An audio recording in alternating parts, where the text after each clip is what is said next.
What's up everybody, my name's Steve Fraser, S30BMX on social media, and today we are at Carl Security. We are dropping off my Porsche 911 992 GTS, which you will see in an episode soon of developing an air suspension kit for it. We have also got my wife's Audi SQ5 in for a helping hand on the height sensors, and we're going to take advantage, give you a walk around of the showroom, get a sit down with Parm, have a little bit of a chat and an interview. So if you follow me, we'll go into the showroom, get you a little show around and go from there.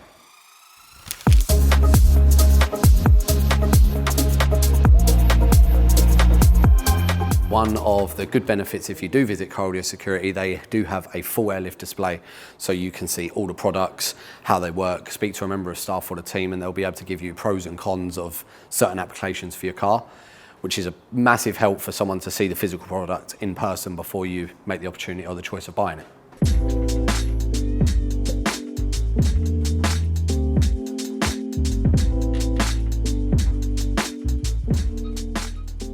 So you've seen the shop, you've seen all the product and all the display they've got. So now we're sat down with the main man. The reason that half of my cars are on air suspension for however long, and it's Parm. Don't blame me, mate. It's 100% Seriously. you. Listen, you know it. You knew from the first car you bagged, you've never looked back. I won't deny that. It's, what was we? My Mark 6 Golf was the first, and I've not had a car since that hasn't gone on air. So you are the blame, because you're the one that talked me into it in the first place. I was, like everyone is to start with, I was very, should I, shouldn't I? You got me in, you took me in as driving a car. And then we done quite a fancy show build, if I remember rightly, in the Mark 6 that then, with another 5 cars deep, and we've just dropped off my next one. So we'll talk about your next one in a bit. Yes. But yeah, you know, air suspension has come a very long way. And mate, before I had air suspension, even I used to frown. I used to think, putting my car on bags? No, are you crazy? Yeah. But if you think about it logically, what makes direct contact to the road? Mm-hmm. It's rubber. It's your tyres, which are full of air. Mm-hmm. So it's probably even less. It's even better to have air in your bags on your suspension, because they're not going to hit any stones or nails or anything. So, and you know, and I know back in the day the whole thing was about, oh, what if my airbag pops, this, that. But I've never had a popped airbag. I have this persona, like I've not as much now, but back in the day you used to get a lot of people like, oh, it doesn't drive good, things like that. And my go-to always was set it up. If you've got someone that's actually all the struts are adjustable camber, dampening, threaded bodies. Yep. If you spend the time on putting the effort in to get them where they to be with the right height, the right drop, the right dampening. How many times have we said it about my R8? I still swear to now, my R8 drove better on air than it did on standard suspension. And you know, and that's the thing these days. You know, we started off bagging kind of like scene cars, which were typically Mark 4, Mark 5 Golfs, Mark 6 Golfs, and it's now evolved to everyone's bagging everything from classic cars to, you know, modern everyday cars to supercars. Even some hypercars get bagged. You know, we've done a load of Lambos, we've done the R8, and now we're about to embark on something even more controversial. Yep. This is going to be very controversial, definitely. But you know, but the thing is, I'm 100% confident that it's going to drive as it should. It's 100%. Going to handle as it should. But admittedly, on a car, on a super or hypercar, it's got to go on 3H. Yeah, totally agree. You know, but for your normal everyday stuff, your Golfs, your Audis, you know, and all that, 3P works really well. Yep. It works really well. And if you're going to push, I mean, our track car's got 3H on it, E46 M3, and we come off track and you air out, and all the people turn around and go, damn, you got airbags. You just circled me around that track. And we're like, well, yeah, that's how good it is. Yeah. You know, so as long as the setup's correct, and you know, and that's where airlift comes into it. Every kit that they produce, it's not mass produced off a tech sheet. It's actually manufactured on a vehicle. You know, the strut heights, the lengths, and the struts are all built to work on that particular car, and that's why it works well. The best thing about airlift is that when you get it out the box, it fits. Yes, totally agree. 100% fits. There's no, oh, you've got to modify this. You've got to modify that on the vehicle. I mean, there are certain things you need to do to get air on your car, but generally the kits fit out the box. And that's what I mean. They're properly engineered kits. Yeah, and I think even, well, we were just trying to look so the last photo I found on my phone was 2015 with my Golf, and it was bagged a couple of years before that. So you're what, 15 years deep into supplying or being the distributor? Yeah, so we've been the UK and one of the European distributors for about 15 years now, and it's, do you know what, the winning combination here is the product's great. Yep. The people there are great. You know, Mike, Corey, Absolutely. Debbie, absolutely brilliant people, brilliant product, and do you know what? It just works. You get the support when you've got the good people. Exactly. You can pick up the phone to the right person. And, you know, any warranty issues, which listen, no matter what you're selling, that's what warranty's there for, is to safeguard the end user, and warranty's seamless. It's all very straightforward, and I don't know what, it just works. And they're always evolving it. So like when we first started, slam struts were probably the biggest thing around. Yeah. They've slowly moved those out because they've gone to more the performance-based stuff, which even then they've now put 2 bearings in more your Golf struts now to try and help the durability of them. And it's not like here's a strut and then we're done, we move on to the next one. They're forever evolving it. Yeah, there's a constant change. There's constant, they've got in-house engineers that are constantly working to improve the kits. But honestly, the first time the kit comes out the box, it's always bang on. I mean, my F80 M3, 6 years I had that, did 50-odd thousand miles on one air kit. I never had an issue with it. No. My G80 now, 12,000 miles. Almost had it 2 years. My R8 was a prime example. My R8 was bagged for what, 4 years of the owner? Well, I had it for 5. Yeah, so it's probably 4 to 4.5 years we had that on air. And you did some serious mileage in that. It went up and down the country all the time. Up and down the country. So every time it came down south, I was 1,000 miles and faultless. Never had a problem with that car whatsoever. You did. What? One of your drop links. But yeah, all right.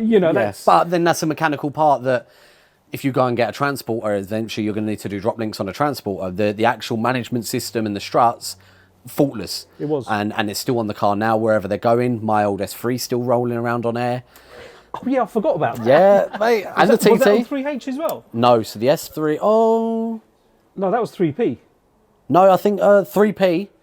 And then the TT was definitely 3H. Yeah. And then we just keep going. There's obviously a common theme is I put it on 3P, I fit it, and then it comes to you, like the SQ5 is now for the 3H to go on it. Why is that?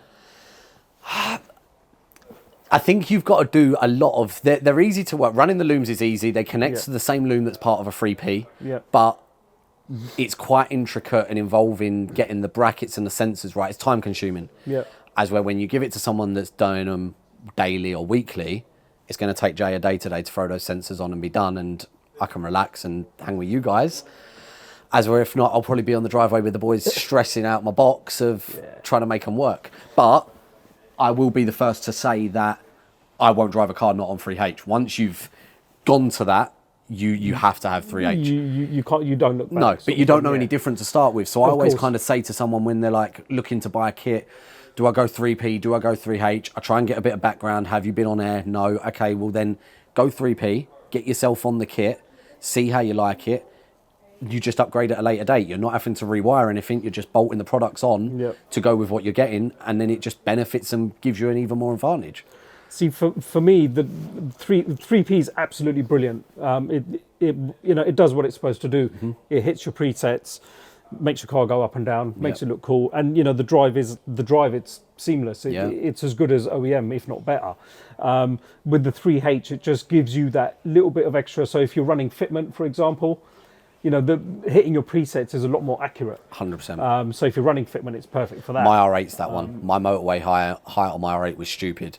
But when you've got the 3H, that's exactly it. Yeah. You know it's going to hit that height and without a doubt every single time. Because with 3P, if you're airing out, and let's just say you're hitting a bump at the same time, the sensors can kind of frass out a little bit. So you might end up with a different height to the other side while you're moving. But with 3H, because it's done electronically, it's going to hit where the sensor needs to be. It's going to hit that, and it's going to hit it the first time round. And it, do you know what? Just like with anything, even an amplifier, you could buy the best amplifier in the world, but if it's not set up correct, it's not going to sound great. Yeah, it's the argument I have every time. And it's the same with any air suspension. As long as it's fitted properly, how it should be, and it's set up correct, it's absolutely flawless. It's brilliant. Yeah. So we're deciding to put air on a 992 911 Porsche GTS, which is what everyone says is the driver's car. But you clearly don't think so. Quite frankly, I disagree. It's not going to go down well, but no, the point is I'm always going to play around with cars. Yep. And at the end of the day, the first thing that happens with all my cars is it gets bagged. Yep. The R8 was a big one for me, that it proved you can still have the handling and the driving in a car. So we're now going to play with that idea. All right, there's not a bolt-on kit just yet, but there weren't a bolt-on kit for the R8 when we done it. We develop it, we figure it out, and we make there then be an airlift application that says we now know what airlift struts we can put on a 992 should there be anyone as stupid as me to give it a good go. So that's far from stupid. It's going to be the best thing you ever do, mate, honestly. I agree with you. But yeah, so you know, a lot of the work on the Porsche is going to be getting the heights and the lengths of the struts right, so we can run the best possible pressure when you're at drive height. Not only is it going to be comfortable, it's going to handle well, and obviously we're going to put 3H in it. So that, you know, the presets, it's all going to be seamless. Don't worry, we'll take care of it, man. Your G80's here. We can show them around your G80, get a little look at that. My SQ5 is getting its height sensors, so we can, if we haven't already, we'll shoot some B-roll, show people what we're doing on that. Yep. Let's go and look at your car then, shall we? Really? It's filthy, man.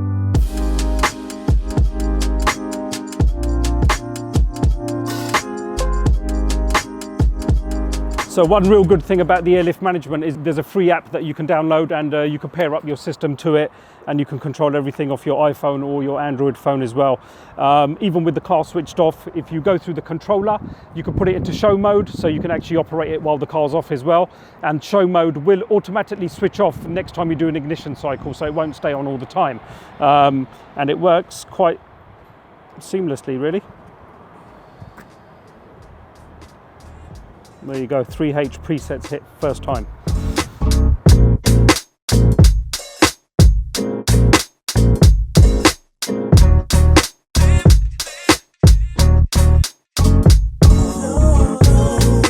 So we're with Parm's G80. He knows way more about this than me. There is the obvious, it's obviously on full airlift 3H. It's on Vossen LC3s, 01s. But Parm, you can definitely be the man to come and give all the lowdown on it. And we'll hand it over and let him give you everything. Well, what can I say? The daily drive in this is an absolute pleasure.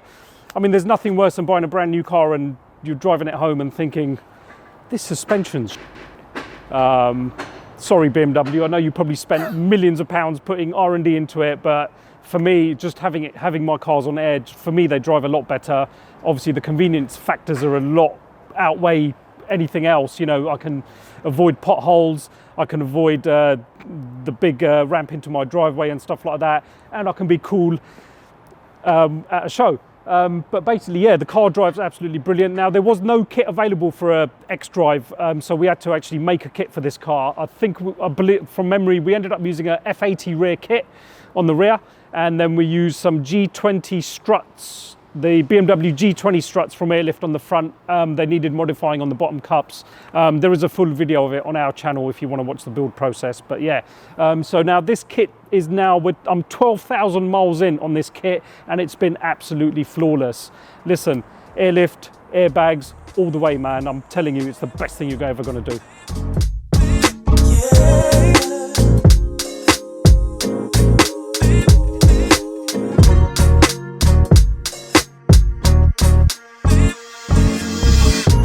So we're following on with obviously our chat with Parm and trying to explain the benefits and the gains over different parts, 3P, 3H. Thought it makes sense to come and show you a little bit around our SQ5 while we're here.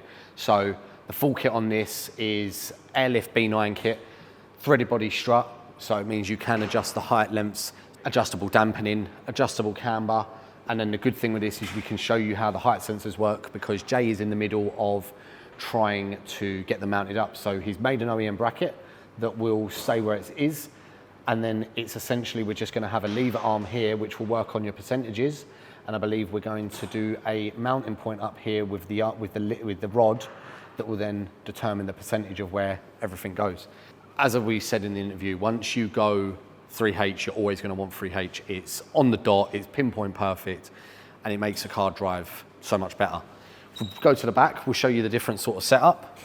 So the back of the car is a lot more easier to roll with as such. It's a separate damper, same thing. You can see your adjustable dampening up here, works off of the OEM top mount.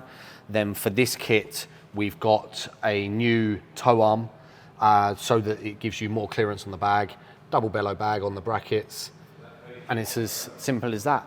We said it before, we've said it in mine and Parm's chats just then, the way the products work, when you get them right, they drive incredibly. Same for this. This is a big, heavy SUV. Not many people put SUVs on air suspension. When you get it right, they drive great.